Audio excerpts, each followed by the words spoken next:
হায় রে বাঙালি, এই বাঙালিকে নিয়ে দেশের বাইরে অসম্মানী, দেশের ভিতরে অসম্মানী।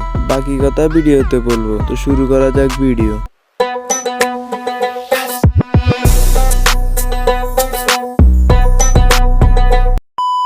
হ্যালো গাইস, কেমন আছেন আপনারা? অনেকদিন পরে ভিডিও নিয়ে আসলাম, আগে ভিডিও দেখেন।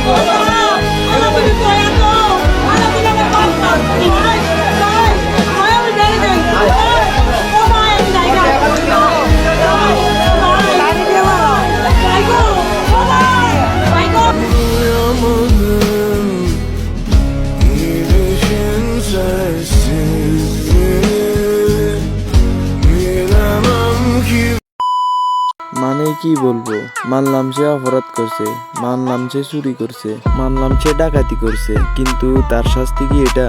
আর মহিলাকে পুরুষ গায়ে হাত দিয়ে শাস্তি দিবে, এটা তো কোথায় লেখা নেই। একজন মহিলার গায়ে এমন ভাবে টাচ করা, এমন ভাবে সবার সামনে ওড়না খুলে দেওয়া, আরো ভিডিও করে ভিডিও পোস্ট করা, এই কাজটা কিন্তু ভালো হয় না।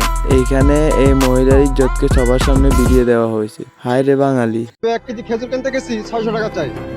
আমার মতন লোক 1 কেজি খেজুর 600 টাকা দিয়ে কিনে খাইতে পারে বলেন?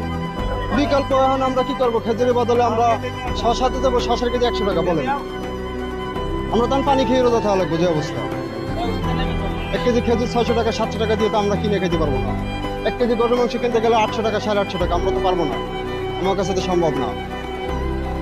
আসলে বাইরে সব দেশে রমজান আসলে সব পণ্যের দাম কমে যায়, আর আমাদের একটা দেশ, যে দেশে রোজার আগে লেবুর দাম ছিল আলি 40 টাকা, আর প্রথম রোজায় লেবুর আলি 120 টাকা। আল্লাহ বাংলাদেশের ব্যবসায়ীদের হৃদায়ত দান করে। আর আমি যদি কোনোখান দিয়ে ভুল কথা বলে থাকি, কমেন্টে ভুল ধরা দিয়ে।